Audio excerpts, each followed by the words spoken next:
Edits. Instagram launches Edits, a direct rival to CapCut that will be available only for iOS phones, and no, it will not be available for tablets nor desktop PCs. Forums and videos immediately criticized this move as a direct copy of CapCut announced a day before President Donald Trump's inauguration ceremony. We can see the application pre-available in the Apple Store with an approximate date of March 13, 2025.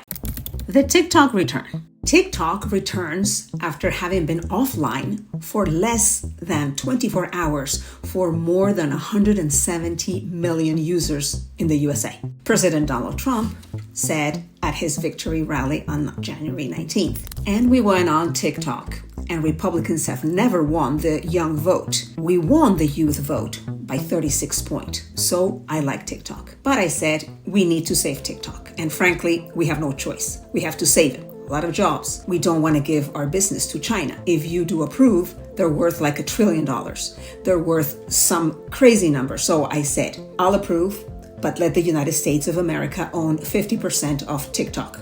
So they'll have a partner and they'll have a lot of bidders, and the United States will do what we call a joint venture. And there's no risk. We're not putting up any money. All we're doing is giving them the approval without which they don't have anything. What do you think? Good? So, whether you like TikTok or not, we're going to make a lot of money. Here we have a very important, unprecedented event, and it is essential that you pay close attention to it. In less than 3 weeks, the world shook and changed power radically from one culture to another. Once people saw that the TikTok ban was really going to take place in the USA, more than 200 million people opened their account in Xiaohongshu. The Xiaohongshu app not only opened the door to a cultural exchange with all its Chinese users, giving us a warm, honest, real, and harmonious welcome like a Tchaikovsky masterpiece between China and the West, but it has also captured 15% of the entire e-commerce market in China, and where young audiences in their 20s use it as a reference in various sectors. Technology will continue to grow exponentially, with or without our color preferences, inviting all of us on a journey in an intergalactic ship that exceeds 80 times the speed of light, but waits for no one. Unitree Robotics. The time has come. A robot is cheaper than an RTX 5090 at just $1,600 versus $2,000 for the Nvidia RTX 5090. You get a mechanical dog that learns new lessons in just 2 days, gives you a paw, stands on its front or back legs, and if it doesn't know something, Fido dances, we're going to call it Fido. Fido dances the Macarena in its own style. Hey, does your dog do that? Now, if you're feeling really adventurous, a 35-kilogram, 1.3-meter humanoid robot for a mere $16,000 to make you pancakes. 180-degree flexibility, and it can probably defend you from that darn bully that's been haunting you since high school with Intel CPU and 3D camera. You probably already know this company. Unitree Robotics went viral on YouTube for its hard training of its robots. Unitree Robotics is a Chinese company that was born in 2013 during the master's degree of Jingjing, the current CEO of Unitree. He founded the company in 2016 thanks to an angel investment. I invite you to check out its story and especially to look for what could be your next robot to have at home. It is not fantasy. You can already add this to your shopping cart and receive it in the comfort of your home. As always, I leave you the link in the description. We already have a preview of the new AMD Radeon RX 9000 graphics cards. David McAfee, Vice President and General Manager of AMD, published a tweet saying, Radeon 9000 series hardware and software are looking great, and we are planning to have a wide assortment of cards available globally. Can't wait for gamers to get their hands on the cards when they go on sale in March. This confirms at least 2 things. 1, the official announcement of the Radeon RX 9000 is coming very soon. And 2, the name of the series remains as RX 9000. And indeed, they waited for the announcement of the RTX 5000 from Nvidia to tweak some things, such as its improved FSR4 architecture and also its Radeon image sharpening, or RIS, supported by artificial intelligence. So, the era of conventional GPUs without AI is over. The RIS is something similar to what Nvidia does with its DLSS4 in the 5000 series, or Intel with its XeSS technology in its Arc-B series. This battle of GPUs has leaned more towards software, meaning AI, rather than hardware. If you are already starting to feel confused about which is the best GPU for you in 2025, in summary, Nvidia focuses on high and mid-range cards, AMD on the high and mid-range, while Intel with GPUs at competitive prices of entry level. Also remember that AMD has its sights set on its new Radeon RX 9060 series GPUs. Nintendo announced its new Switch 2 on January 16th, after leaks about 5 months ago in 2024. On its official website, Nintendo invites us to its official launch on April 2nd of this year. At the moment, Nintendo has not yet published its features. But these were also leaked last year. Surprise, surprise. Here, we share them with you, but keep in mind that due to the fact that these were leaks, this information may change at the time of its official launch. As CPU, the Nintendo Switch 2 has the Nvidia Tegra 239 based on the Ampere architecture, offering comparable performance to the PlayStation 4 and the Xbox One, with rumors that perhaps Nvidia will use upscaling technology to increase from 720p to 4K. Yes, let's get used to the fact that AI has not only reached GPUs, but has also reached our game consoles. 12 gigabyte of RAM, therefore 3 times more than its previous generation. Expandable storage with SD cards. It is rumored that the Switch 2 will support micro SD express cards with storage capacity of up to 120 terabytes. Yikes. It is a lot, and to be honest, this may be exaggerated. Also, if the previous generation was too small for you, Nintendo made it bigger, with a larger console and controls. Drumroll, with measurements of 196.1 by 115.7 millimeters without the controls. A display of 175 by 98.5 millimeters and a diagonal of 201 millimeters, approximately 28% larger than its predecessor. So, the total width will be approximately 266.3 millimeters. As far as the controls, we have on the right side 116 millimeters high, which is 27% larger than the previous generation, with a diameter of 9.5 millimeters on the XYAB buttons and 17.94 millimeter diameter on the stick. And on the left control, about 42.4 millimeter wide. Again, take it with a grain of salt, because even though they may be very attractive news, remember that they are not officially announced by Nintendo. February. Nvidia's dealing with some RTX 5080 hiccups. There's a humanoid robot from Clone Robotics that's seriously next level creepy, with a human skeleton, a vascular and nervous system, and a whole lot more. Shall we start? Alibaba drops $53 billion on AI. Chinese tech giant Alibaba is throwing down a massive $53 billion over the next 3 years to supercharge its cloud computing and AI infrastructure. Alibaba CEO Eddie Wu is crystal clear. AI is a once-in-a-generation opportunity, and their long-term play is for artificial general intelligence. We're talking AI that can do human-level stuff, boosting the company's productivity through the roof. Cloud is king. Cloud computing is Alibaba's AI moneymaker. More and more businesses are hungry for cloud services to power their AI projects. Alibaba's making a strategic shift to an AI-driven, user-centric approach in the cloud. And they're not wrong, as Jensen Huang states in his last interview with DDN. This is really interesting. Our journey started out in high-performance computing. And high-performance computing, training foundation models and frontier models, that is the extreme version of high-performance computing. And so now what we'd like to do, as we train these models can now turn the world's enterprises, all of our data from raw data into data intelligence. And so now our world is moving into enterprise together. And so our arc from high-performance computing to enterprise, from cloud, public cloud, to now private cloud and public cloud. And then now, when you're in all of these companies, ultimately what they would like to do is live in the digital world, because when we're living in the digital world, everything we do is faster. Jensen Huang, DeepSeek's reaction was off. It feels like every other week, China's dropping some tech bombshell. DeepSeek R1 shook up Wall Street and the whole tech world, and Nvidia took a hit. In an interview with DDN, Data Direct Networks, Alex Buzari, DDN's co-founder and CEO, who has a very original and fresh style. They're not just talking DeepSeek R1, they're also breaking down Omniverse and how it lets businesses have their own digital twin. Imagine having a digital version of your company in the cloud, where you can run simulations and tests without burning real-world resources.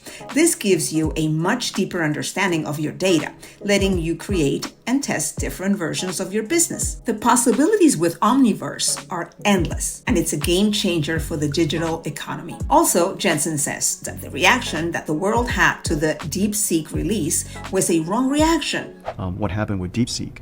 Well, first of all, I think from an investor perspective, there was a mental model that the world was pre-training, and then inference. And inference was you ask an AI question and it instantly gives you an answer, one-shot answer. I don't know whose fault it is, but obviously that paradigm is wrong. The paradigm is pre-training, because we want to have foundation. You need to have a basic level of foundational understanding of information in order to do the second part, which is post-training. So, and this is the most important part actually of intelligence, is we call post-training.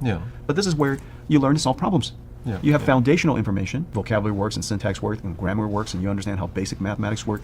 And so you take this foundational knowledge, you now have to apply it to solve problems. I recommend you watch the full interview. It is very inspiring.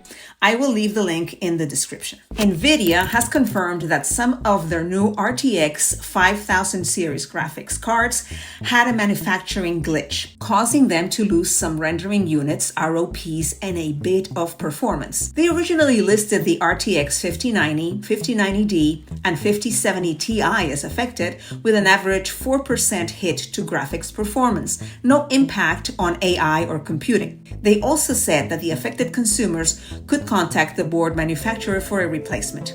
However, after a Reddit user posted about the same problem with the RTX 5080, Nvidia confirmed that the RTX 5080 also had a defect.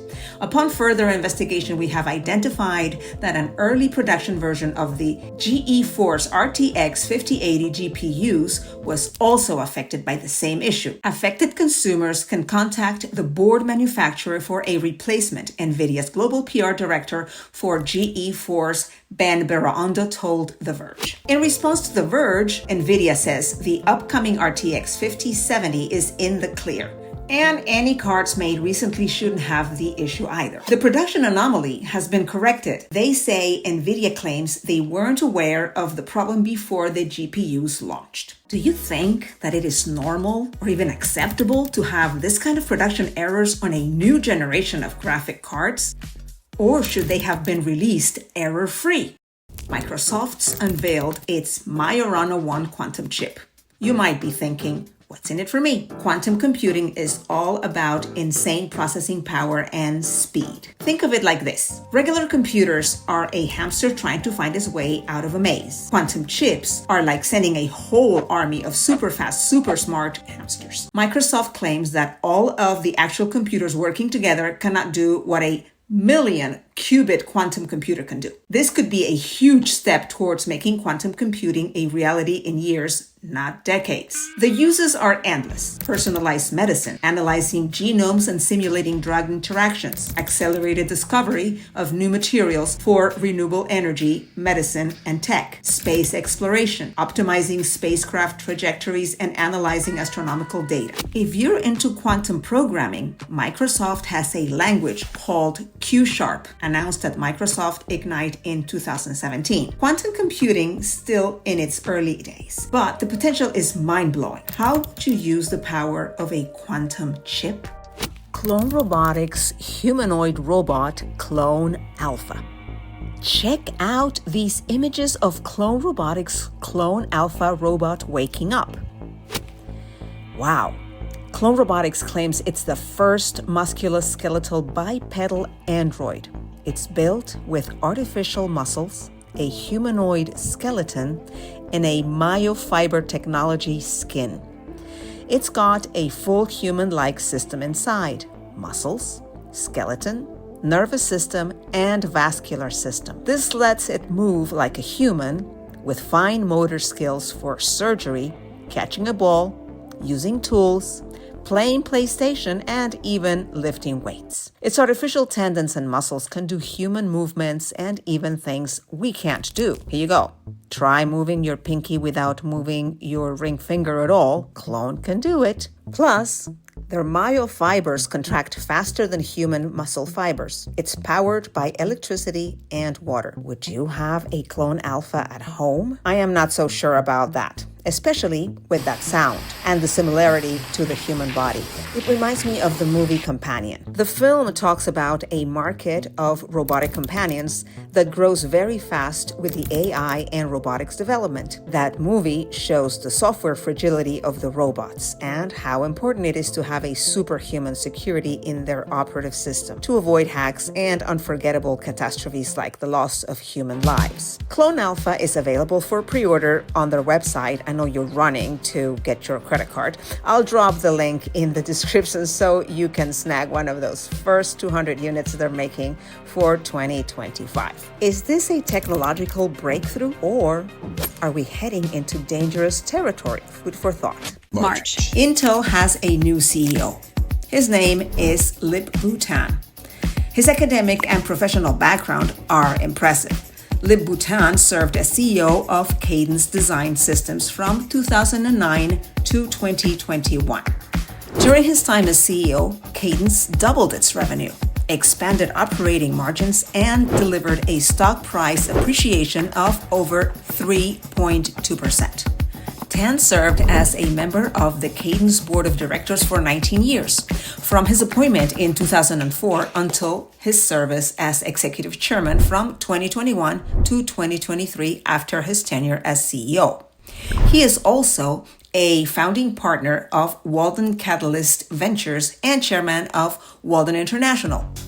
Tan holds a Bachelor of Science in Physics from Nanyang Technological University in Singapore, a Master of Science in Nuclear Engineer from MIT, and an MBA from the University of San Francisco. In 2022, he received the Robert N. Noyce Award, which Jensen and Lisa Su have also received, and is the highest honor at the Semiconductor Industry Association. He has also served on the boards of directors of major companies such as Hewlett-Packard Enterprise, Schneider Electric, and SoftBank. Lip Bu Tan is not new to Intel. From 2022 to 2024, he was a member of Intel's board of directors, which he would leave in August 2024 due to apparent disagreements with Pat Gelsinger, the then CEO of Intel. According to Reuters, the disagreement was due to the bureaucracy from so many middle managers hindering the progress of server chips, and a risk-adverse culture and lagging artificial intelligence strategy, something that went against Intel co-founder Andy Grove's motto, "Only the paranoid survive." Certainly, one of Lip Bu Tan's first moves will be a personnel cut.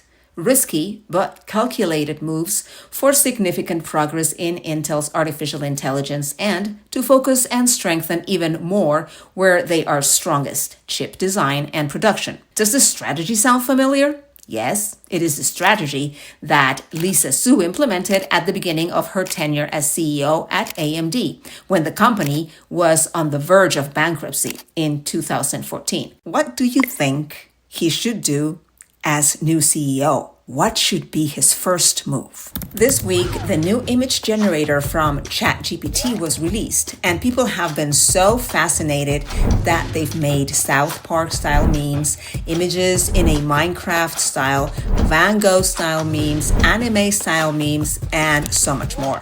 It's a fact that people are loving it.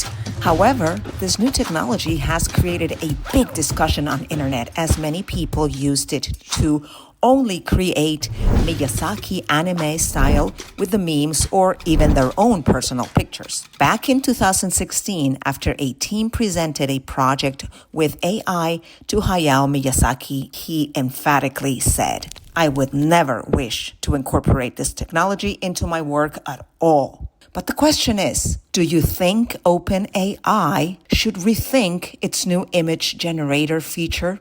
Food for thought. Robots in 2025 are from another galaxy. Just 2 months ago, we talked about Unitree Robotics in our January news video. Today, in less than a quarter, their progress is exceptional. They added more kung fu movements to their G1 model and further improved stability, which was already very good. Now, it does a side flip and regains its balance without any problem, or dancing while being pushed, maintaining balance.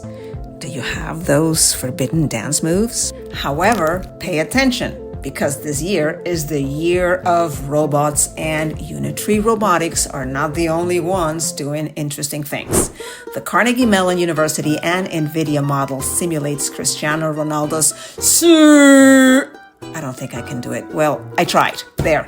What do you think? Do you prefer I "Sir" with robots forever? Or better that it remains recorded in history and our hearts, done only by Cristiano himself? We also see the improved Atlas model from Boston Dynamics with even smoother movements, very similar to a human, doing handstands, breakdancing, or spinning on the ground. The advancement of robots for this year is coming with the pedal to the metal. Domestic robots are a necessity for this sector, and we will continue to see more robots with more improvements, more stability, faster, with a focus not only for warehouses as seen on Amazon, but also for your home. The company 1X presented its Neo Gamma model at Nvidia GTC 2025 last week. This robot has a purely domestic objective, and in its presentation, they show it vacuuming a carpet. But also on their webpage, you can see it picking up an order, arranging a picture, or preparing a coffee and then serving it to you. One must take into consideration that data and training are essential to prepare robots for home use worldwide, just as it was for Chat GPT, Gemini, DeepSeek, and other artificial intelligence models. As Jensen Huang explains in his interview with DDN, pre-training is a stage of artificial intelligence, and this is only the first step of learning.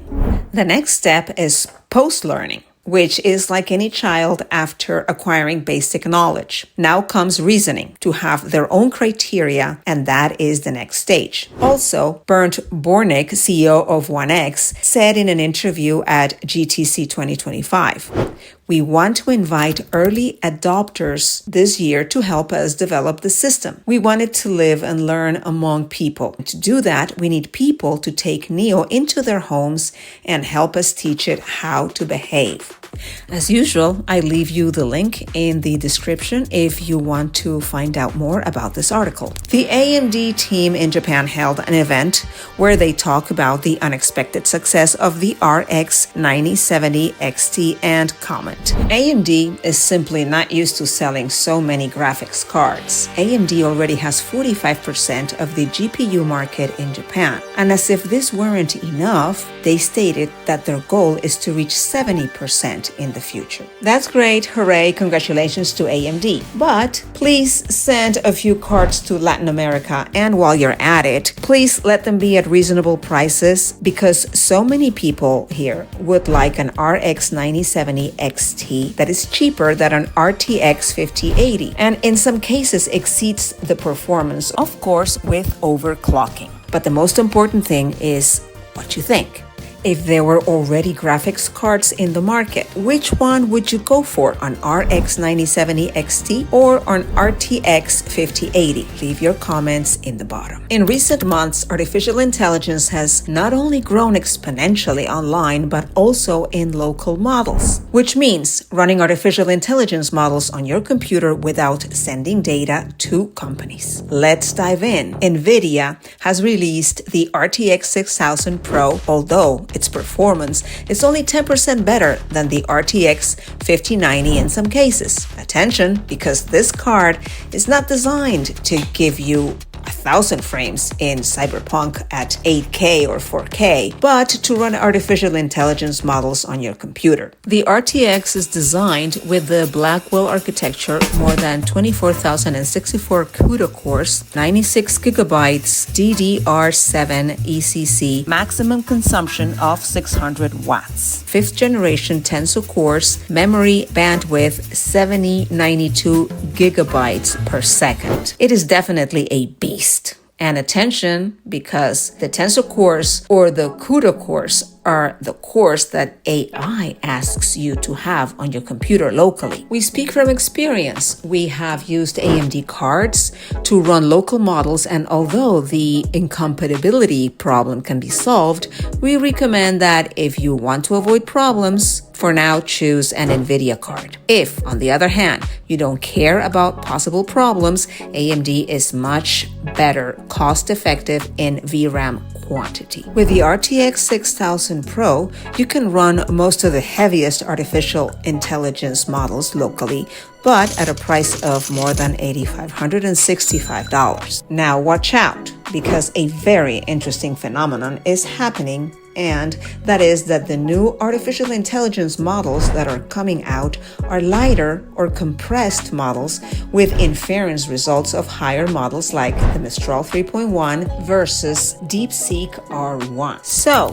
what cards do we recommend to run lighter models and not invest $8,500 only in the GPU? These are our recommendations. The RTX 4090, the RTX 4080, the RTX 5070 Ti, or the RTX 3090. If you are still looking for even more accessible models, here is another option. In this case, we recommend the RTX 3060 of 12 gigabytes. It may be enough to run models like the 14B of DeepSeek R1 or heavier models, but with model sharding to run the complete model. This will make the model divide into sections when asking a question.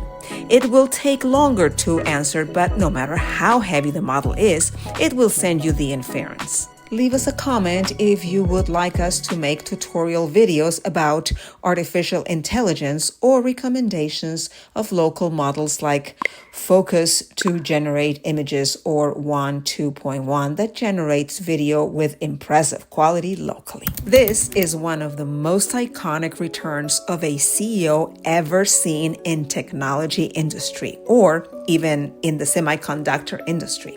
The word is that a Chinese company has drastically reduced artificial intelligence costs using chips designed and created in China. Remember that Nvidia currently dominates the artificial intelligence data center market, and that 60% of data center profits go to Nvidia. That's right.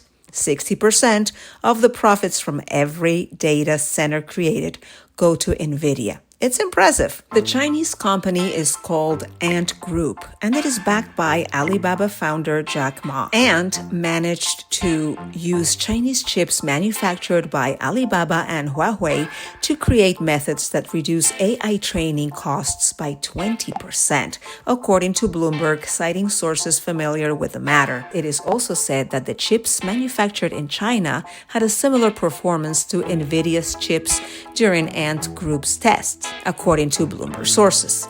This could be the beginning of a direct rival to Nvidia. Now we will see Nvidia and Ant Group face to face in the chip manufacturing industry for the development of artificial intelligence in data centers. Even so, for now, Nvidia chips are still in high demand in China, such as Nvidia's latest chip, Blackwell, despite US export controls. But the most important thing is to know what to think. If Ant Group will really go head-to-head with Nvidia, and why not maybe see new completely Chinese GPUs? Leave your comment. April. OpenAI is working on its own social network similar to X. According to sources from The Verge, there is reportedly an internal prototype focused on image generation for Chat GPT, which also includes a social feed. It's unclear whether OpenAI plans to launch the social network as a standalone app or integrated into Chat GPT. Several creative names have been floating on Reddit. What do you think the name should be for this new social network? Apple and Meta have been fined for violating the European Union's Digital Markets Act, which aims to increase competition in digital markets by designating major companies like Apple, Meta, X, and Google as gatekeepers. The European Commission fined Apple 500 million euros after ruling that its anti-steering practices in the App Store violated DMA antitrust rules. Meta received a 200 million euro fine over similar allegations. Apple's response: quote, "We have spent hundreds of thousands of engineering hours and made dozens of changes to comply with this law, none of which our users have asked for. Despite countless meetings, the Commission continues to move the goalposts every step of the way. We will appeal and continue engaging with the Commission in service of our European customers." End quote. Meta, meanwhile, is fighting legal battles on two fronts, one over monopoly allegations in the US and another with the DMA in the European Union. The DMA accused Meta of forcing Facebook and Instagram users to either pay a subscription fee to remove ads or consent to data collection for ad-supported versions. Meta said in a compliance report published on March 6th that it has, quote, continued to receive additional demands that go beyond what is written in the law, quote, despite its efforts to comply with DMA requirements. The DMA can impose fines of up to 10% of a company's global annual revenue for violations and up to 20% for repeat offenses. Both companies have 60 days to comply. Apple has confirmed it will appeal, and Meta plans to do the same. This month has seen a massive shift in the prices of all goods worldwide, and technology is no exception. Nintendo Switch fans feared that the console's cost would rise due to tariffs imposed by President Donald Trump. However, Nintendo announced that the console would remain priced at $499 in the US and will be released on June 5th. However, there are changes to console accessories due to changes in market conditions. The price increases include the Nintendo Switch 2 Pro controller, which was originally going to cost $79.99, now costing $84.99. The Joy-Cons will go from $89.99 to $94.99, and the camera will go from $49.99 to $54.99. On Reddit, people expressed their concern about the price differences by country, with Scandinavian countries experiencing the largest price hikes up to, wait for it, $650 in Finland. This is because Nintendo doesn't distribute directly to Scandinavian countries. Its games remain at $79.99 for the popular Mario Kart World and $69.99 for the Donkey Kong Bonanza, which looks pretty funny. Nintendo apologizes, saying, "We apologize for the retail pre-order delay and hope this reduces some of the uncertainty our customers may be experiencing."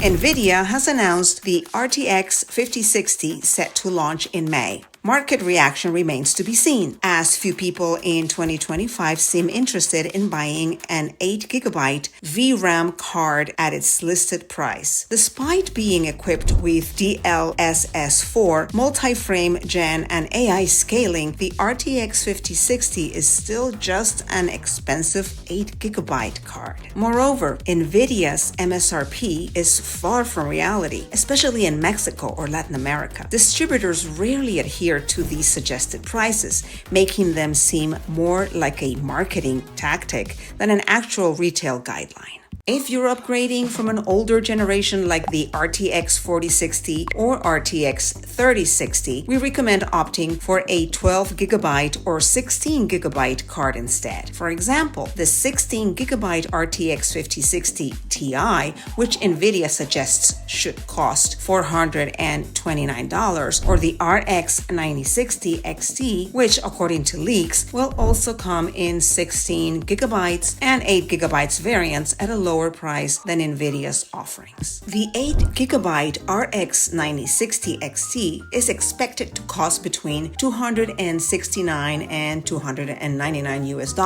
$80 less than Nvidia, while the 16GB version should range from $330 to $379, cheaper than both the RTX 5060 Ti and RTX 5060. This month has been quite tough for several tech companies in the U.S.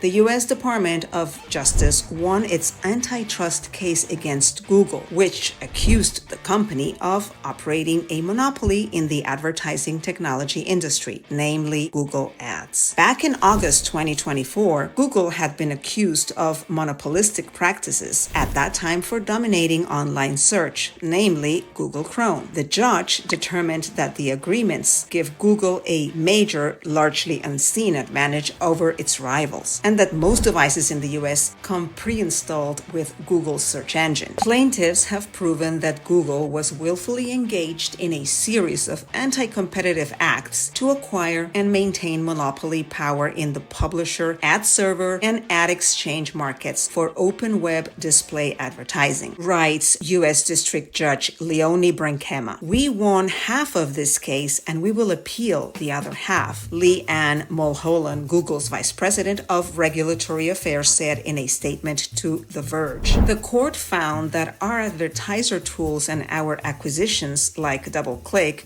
do not harm competition. Publishers have many options and choose Google because our ad technology tools are simple, affordable, and effective. The court will likely force Google to divest its Google Chrome browser. Meanwhile, OpenAI and Perplexity have openly expressed their desire to buy Google Chrome. With this acquisition, OpenAI or Perplexity would have a huge advantage to further fuel their AI models. OpenAI remains a company that relies on private investment. OpenAI needs more products or services to become a profitable company and completely stop being dependent on private investment.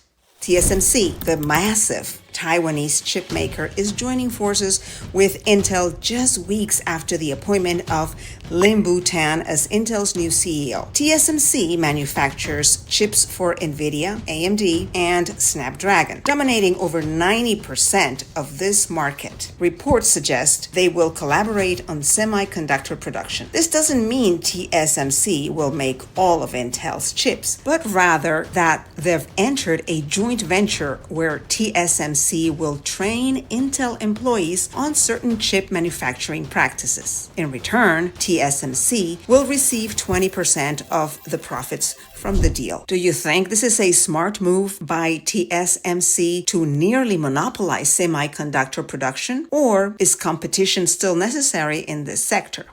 You won't believe this because it sounds like something straight out of a science fiction movie. A young Columbia University student creates an AI startup that lets you cheat on interviews and programming knowledge tests at the largest tech companies like Amazon, Google, TikTok, Meta, and more. The sneaky part comes when this tool can be hidden and only visible to you, even if you share your screen during the call with the recruiter. And Roy Lee, a student who is very very active on Twitter, or X, has shared several emails in which he was accepted to various companies and then these offers were rescinded. I'll leave you a link with his profile where you can read his entire story and find out about all these screenshots and posts. It will not come as a surprise that Roy Lee has already been expelled from his university, and his company, Cluely, has already raised $5.3 million today. You can currently download it for free for Mac OS, and there's a waiting list for Windows. The free version doesn't give you access to the latest model, and it doesn't show you the full response from the AI analysis. However, the Pro version costs only $20 per month or $100 per year. Their page comments, "The world will call it cheating, but so was the calculator, spell check, and Google. Every time technology makes us smarter, the world panics. Then it adapts, then it forgets,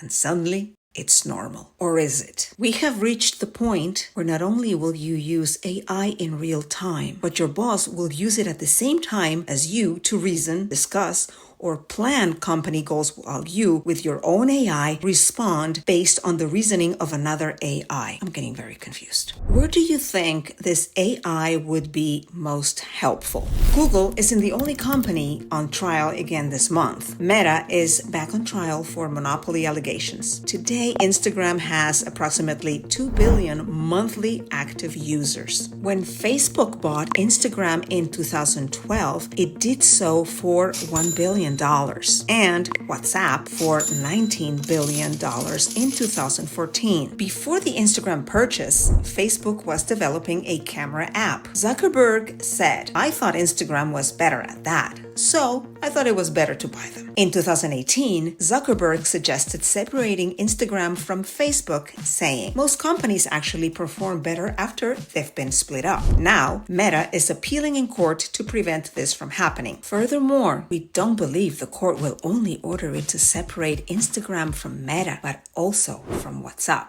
with approximately another 2 billion monthly users. Whew. If you liked the video and you made it this far, please drop the phrase, "Aliens laugh at GPT." Okay, thank you for stopping by. Don't forget to subscribe. My name is Martha, and I will see you in the next video. Bye.